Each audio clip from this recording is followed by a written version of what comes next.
Kita akan lihat kebenaran firman Tuhan, Bapak Ibu, Saudara yang diberkati Tuhan. Kita lihat dalam Kisah Para Rasul. Nah, ini Kisah Para Rasulan. Kisah Para Rasul pasal yang kedua, ayat yang ke-41 sampai 47. 41 sampai 47. Dan kita mengambil bagian dalam pembacaan firman Tuhan ini, ayat yang ke-41, Jemaat Tuhan ayat yang ke-42, kita bergantian sampai ayat yang ke-47. Di dalam nama Tuhan Yesus Kristus, demikian kata firman Tuhan. Cara hidup jemaat yang pertama. Orang-orang yang menerima perkataannya itu memberi diri dibaptis. Dan pada hari itu jumlah mereka bertambah kira-kira 3.000 jiwa.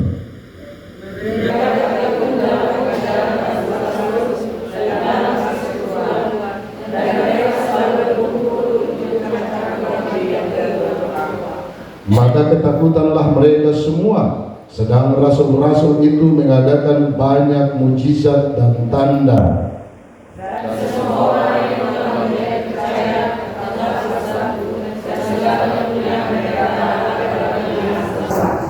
Dan selalu ada dari mereka yang menjual harta miliknya, lalu membagi-bagikannya kepada semua orang sesuai dengan keperluan masing-masing.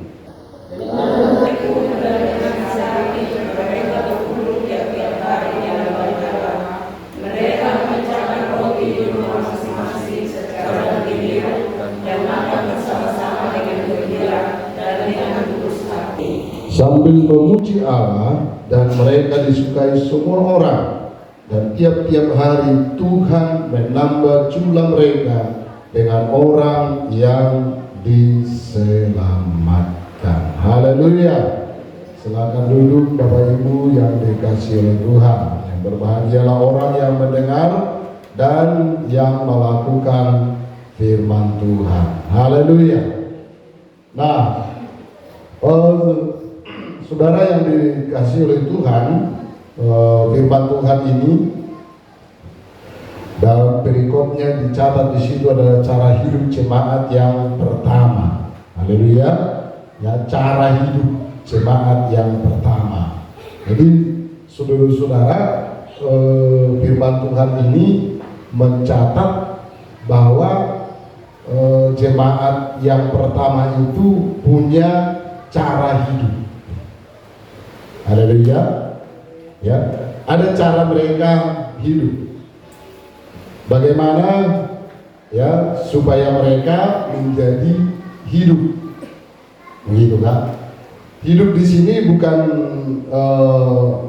berarti hidup secara harfiah ya atau literalnya gitu kan, secara jasmani. Tetapi cara hidup yang dimaksud di sini adalah cara hidup kerohanian mereka. Amin. Ya, cara hidup rohaninya yang sudah menerima keselamatan yang dikerjakan oleh Yesus Kristus itu, dan yang menerima Roh Kudus di hari Pantekosta itu, kan? Hari pencurahan Roh Kudus itu, dan mereka itu sudah menerima itu. Nah, bagaimana supaya mereka itu bisa hidup? Saya pernah lihat di media sosial dan agak lucu memang. Lawak-lawak lainnya. Dibilang lebih gini kan, ada 3 negara yang selalu memikirkan bulan kan, ya kan? Amerika, mereka itu berpikir bagaimana supaya hidup di bulan, gitu kan? Rusia, mereka berpikir bagaimana supaya bisa ke bulan. Lalu Indonesia yang ketiga, Indonesia berpikir bagaimana supaya bisa hidup dari bulan ke bulan. Bagaimana supaya bisa hidup dari bulan ke bulan. Nah, saudaraku, lucu, tapi kalau saya ambil hikmahnya gitu kan, sisi positifnya, walaupun ada lucu gitu kan, tapi mempunyai makna. Dan inilah sebetulnya adalah bagaimana orang berpikir supaya hidup terus menerus. Haleluya. Dan tidak ada kelangsungan hidup itu, saudara-saudara, kalau tidak ada caranya. Tidak ada hidup itu bisa bertahan kalau dia tidak mempunyai cara. Atau sebaliknya, cara hidup itulah yang menjadi kekuatan bagi setiap makhluk untuk dia bisa bertahan untuk hidup. Amin. Amin. Kita lihat saudara-saudaraku ya, semua makhluk mempunyai cara masing-masing, cara tersendiri bagaimana supaya dia bisa hidup. Hidup di situ bukan artinya hidup hanya sebatas dia, gitu kan? Tetapi bagaimana dia supaya bisa meneruskan kehidupan berikutnya. Artinya dari dirinya ada satu generasi baru yang hidup atau kehidupan yang baru muncul. Itu sebabnya dia memiliki caranya sendiri bagaimana supaya dia bisa bertahan hidup. Haleluya. Kalau sekarang ya kan sudah hampir banyak ya makhluk hidup yang hampir punah, gitu kan? Hampir punah. Kenapa? Ya itu banyak faktor yang membuatnya, termasuklah ulah ya kita manusia, gitu kan? Sehingga pemerintah banyak harus melakukan berbagai macam cara supaya melindunginya, dilindungi, gitu kan? Ya, supaya tidak punah makhluk hidup itu. Contohnya kan, kalau di daerah kita ini selalu saya katakan gitu kan, sebetulnya kalau masa ini kan bulan 6, 7, 8, 9 ini musim, kalau di sini kan musim anggau ya. Biasanya selalu saya katakan, maunya kalau di musim bertelur anggau itu jangan diambil, gitu kan? Karena kalau diambil pada masa dia bertelur, ya dia akan habis. Begitu.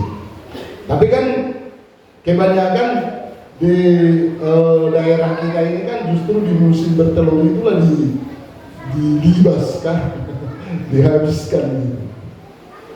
Nah, lalu bagaimana kelangsungan hidupnya? Padahal itulah cara dia untuk melanjutkan kehidupannya. Ya kan?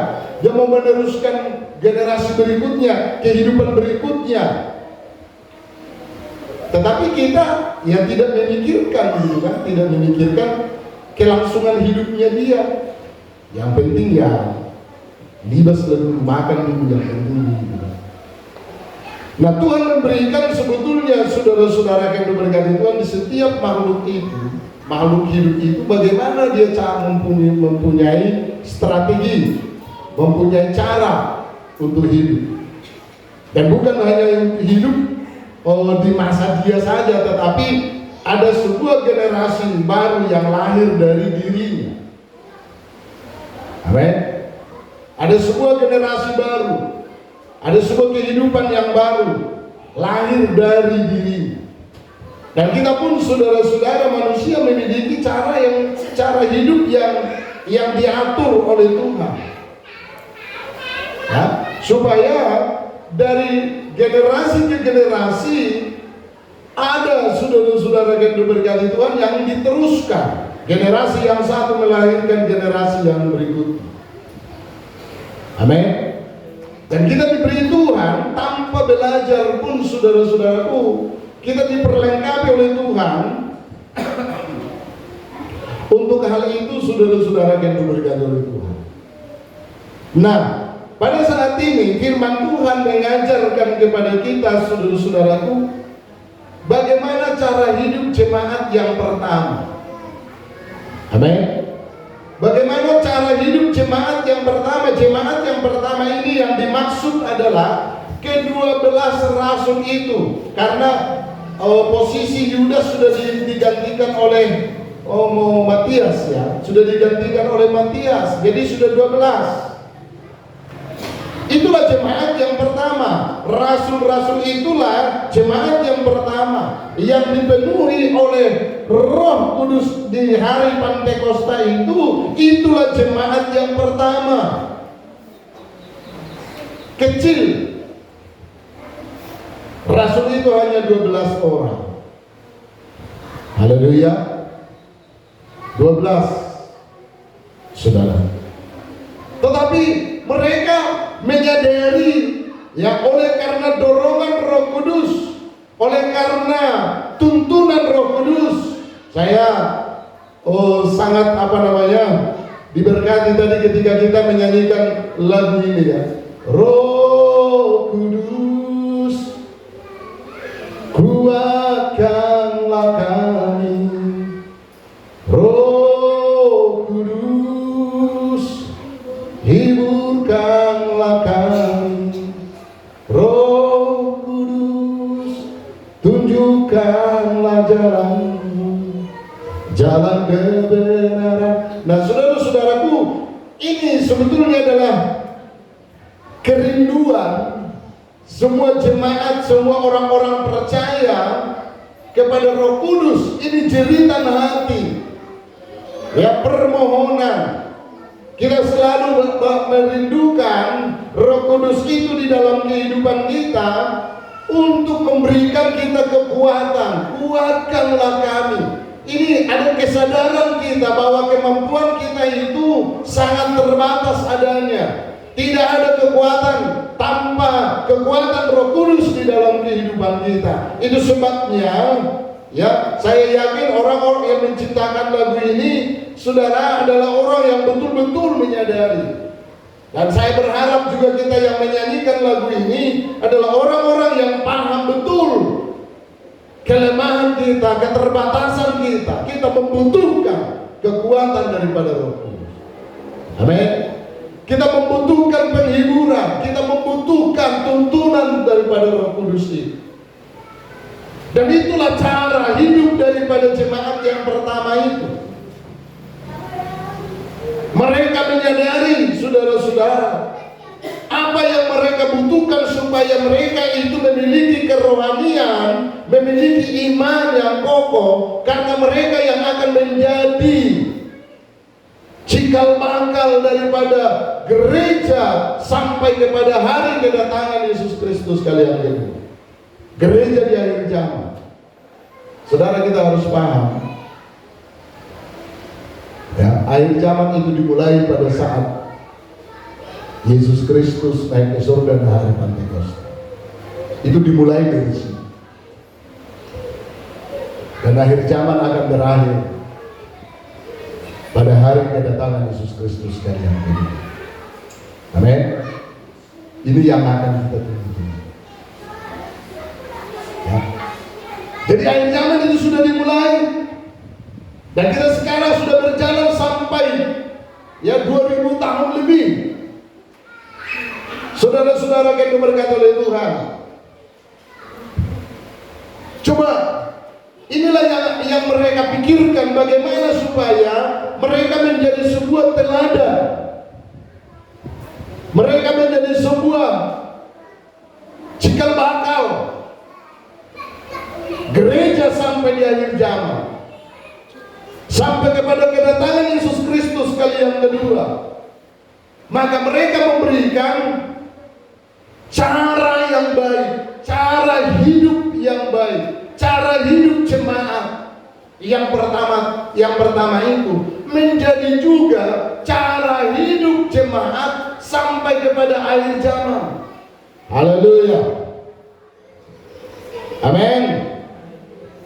Iya. Lalu bagaimana cara hidup mereka? Kita perhatikan Bapak Ibu Saudara ayat yang ke-42. Firman Tuhan katakan, mereka bertekun dalam pengajaran rasul-rasul. Haleluya. Yang pertama, cara hidup mereka adalah mereka itu bertekun dalam pengajaran. Tekun dalam pengajaran, saudara, pengajaran rasul-rasul. Ya, ini yang mereka lakukan. Mereka bertekun. Mereka lakukan terus-menerus. Mereka hidup dalam pengajaran rasul-rasul. Saudaraku, firman Tuhan berkata bahwa pada hari-hari terakhir akan muncul pengajar-pengajar yang baru. Ya kan? Akan muncul, akan lahir pengajar-pengajar di akhir zaman. Dan herannya juga, ya kan, gereja menginginkan pengajar-pengajar yang seperti itu. Ya kan? Pengajar-pengajar yang seperti itu, yang apa namanya itu, yang menghibur gitu kan, menyenangkan hati, yang hanya memberikan pengajar-pengajar yang sedang untuk didengar.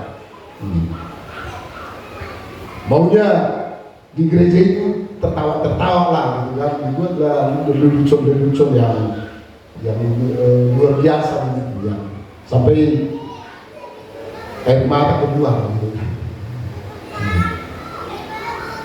Itu di akhir zaman, saudara-saudaraku.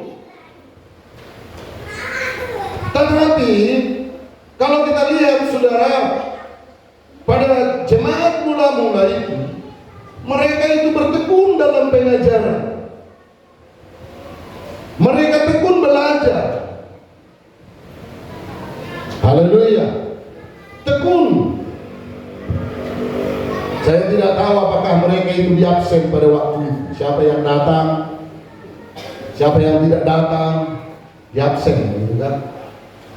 Tapi saya yakin, saudara-saudaraku, ini bukan hanya masalah absensi, tetapi adalah suatu kerinduan, saudaraku. Mereka menjadi sebuah teladan. Jemaat yang pertama itu akan menjadi teladan sampai pada akhir zaman. Kerohanian mereka tahu akan menjadi sebuah teladan, akan diperbincangkan, akan dilihat oleh gereja di akhir zaman. 2000 tahun. Sekarang, saudara-saudaraku, kita selalu kalau istilah berkiblat kepada pengajaran mereka, berkiblat kepada cara hidup mereka, saudara. Dan inilah yang menjadi kekuatan dan fondasi gereja, saudara-saudara, sampai saat ini. Orang-orang yang kokoh dalam pengajaran rasul-rasul, saudara-saudaraku, tidak akan mudah diombak-ambingkan walaupun banyak pengajaran-pengajaran di luar sana. Amin. Ya, orang yang sudah tertanam dalam firman Tuhan, orang yang betul-betul tertanam dalam pengajaran kebenaran firman Tuhan itu, saudara, dia tidak akan mudah walaupun, saudaraku, banyak pengajar-pengajar yang ingin menarik hati untuk tidak melakukan firman. Jadi rasul-rasul itu sudah meletakkan fondasi ini. Dan gereja kalau mau kuat dalam iman, mau menjadi teladan dalam iman, dalam pengharapan, saudaraku, kepada generasi berikutnya, saudara, lakukan tekun dalam pengajaran. Amin. Ya, tekun dalam pengajaran. Haleluya. Lalu yang kedua, firman Tuhan katakan, saudaraku, mereka juga tekun dalam persekutuan. Ya, Dan mereka selalu berkumpul untuk memecah-mecahkan roti dan berdoa.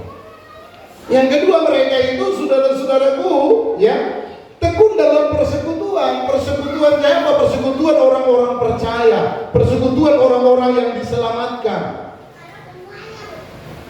Ya, kalau dalam ayat yang ke-40 berapa kita? 46 atau coba ayat yang ke-46. Dengan bertekun dan dengan sehati mereka berkumpul tiap-tiap hari dalam bait Allah. Mereka memecahkan roti di rumah masing-masing secara bergilir dan makan bersama-sama dengan gembira dan dengan tulus hati. Perhatikan saudara. Dengan bertekun dan dengan sehati mereka berkumpul tiap-tiap hari. Haleluya. Ya, mereka itu bertekun, berkumpul, bersehati tiap-tiap hari. Luar biasa ini. Tiap-tiap hari, artinya saudara-saudaraku, tidak ada hari yang kosong. Setiap hari mereka berkumpul, setiap hari mereka berbakti di rumah Tuhan. Jadi mereka memang betul-betul saudaraku bertekun dalam persekutuan. Haleluya. Bersyukurlah kita, mungkin kemurahan Tuhanlah yang besar bagi gereja zaman akhir ini, saudara.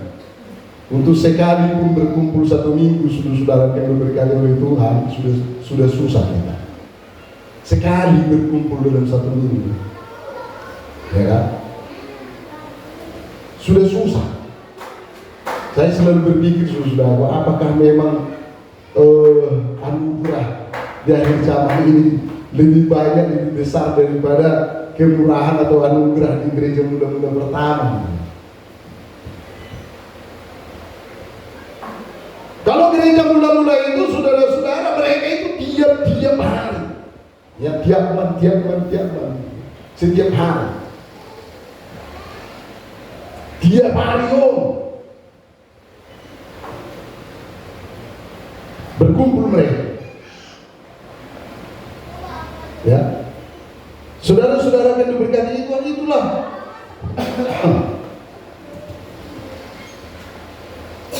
kekuatan mereka sudah berlandasan daripada persekutuan mereka, saudara yang diberkati Tuhan. Haleluya. Ya, beda seperti yang saya katakan tadi. Kalau sekarang di akhir zaman ini ya, ini belum mungkin akhir zaman. Sekalipun seminggu sudah susah.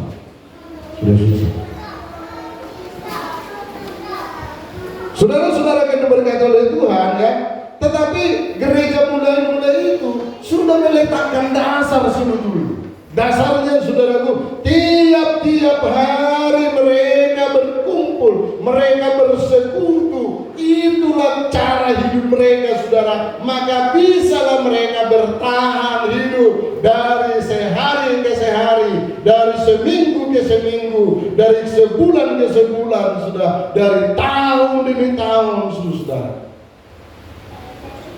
Haleluya. Mereka sebetulnya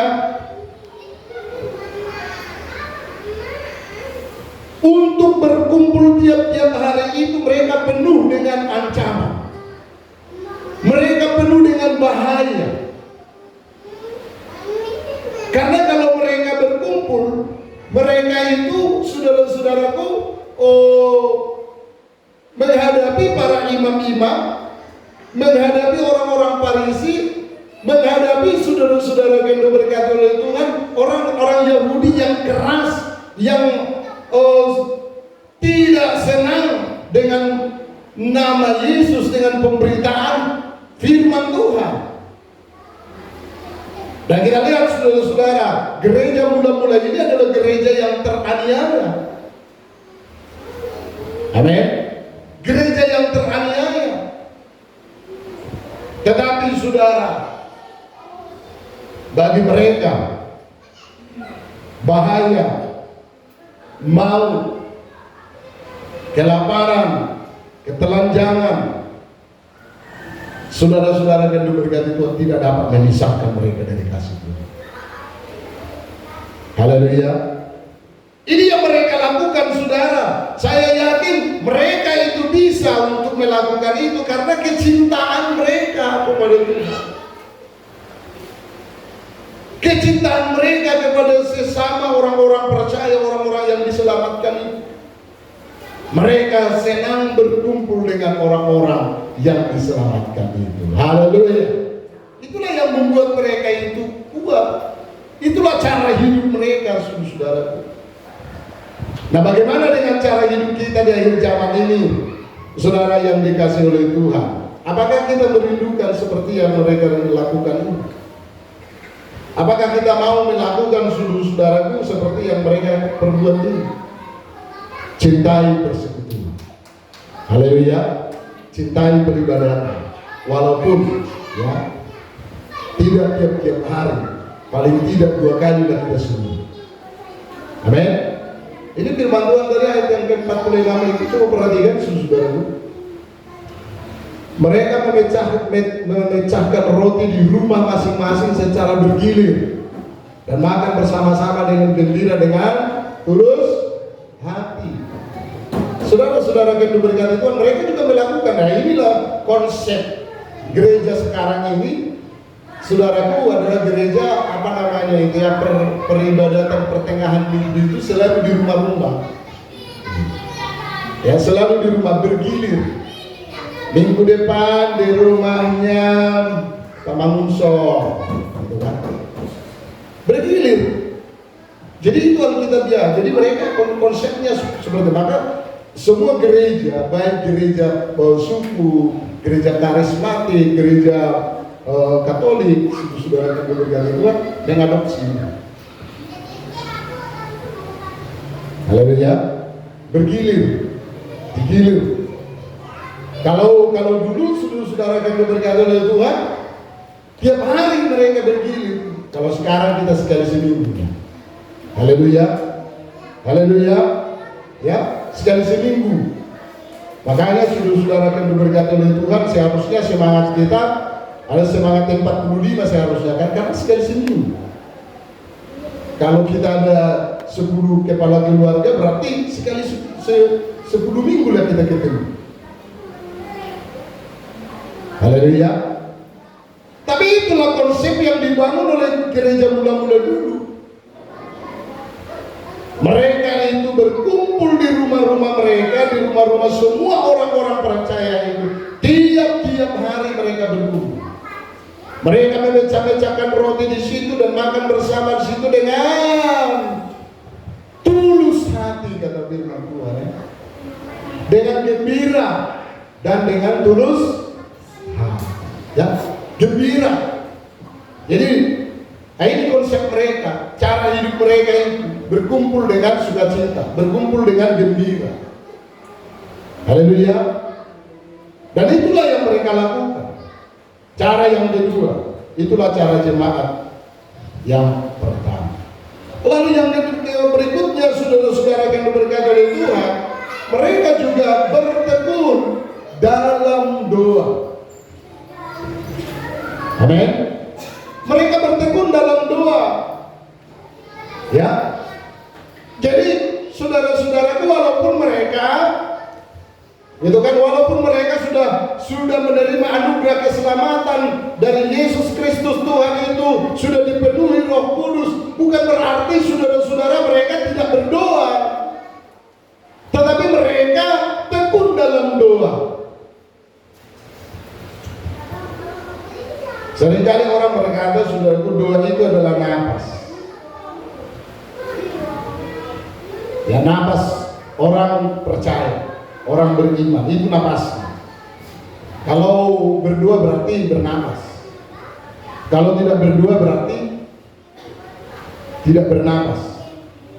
Kalau tidak bernapas berarti sudah inna lillahi wa inna ilaihi raji'un.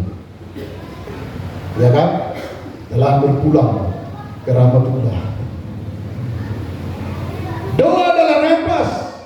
napas orang Kristen, napas kerohanian kita, saudara-saudara. Maka saudaraku, gereja itu harus mencintai doa, harus berdoa, tekun dalam doa, melakukannya tiap hari, saudara. Kalau tidak bisa, paling tidak sekali sehari, berlututlah di hadapan Tuhan, berdoalah kepada Tuhan. Saudaraku, di hari-hari terakhir ini, lihat, perhatikan seperti apa yang disampaikan oleh pemimpin puji-pujian tadi.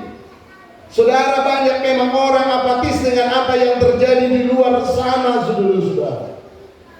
Tetapi saya rindu, saya berharap jemaat gereja GPDI Bethesda ini jangan orang yang abai, jangan orang yang lalai dengan apa yang terjadi di luar sana. Dunia sudah menunjukkan kesusahannya. Ini bukan sembarangan terjadi, saudara-saudaraku, tetapi ada sebuah kegenapan daripada firman Allah. Allah sedang menggenapkan firman-Nya. Alam sedang menggenapkan perkataan-perkataan firman itu. Tanda-tanda sudah digenapi dan terjadi, saudara-saudaraku, menunjukkan kita sudah di akhir zaman ini. Apa yang harus kita lakukan, saudara-saudaraku, sebagai gereja, sebagai orang percaya? Bertekunlah dalam doa. Bertekunlah dalam doa. Berdoalah dan berdoa. Panggillah nama Tuhan. Serukanlah nama Tuhan. Saudaraku, apapun yang terjadi, keadaan dunia sekarang tidak terlepas dari apa yang telah difirmankan oleh Tuhan. Maka dengan itu, saudaraku, perhatikan bagaimana cara hidup. Waktu sudah semakin singkat. Gereja bangkitlah. Tekunlah dalam pengajaran. Tekunlah dalam persekutuan. Tekunlah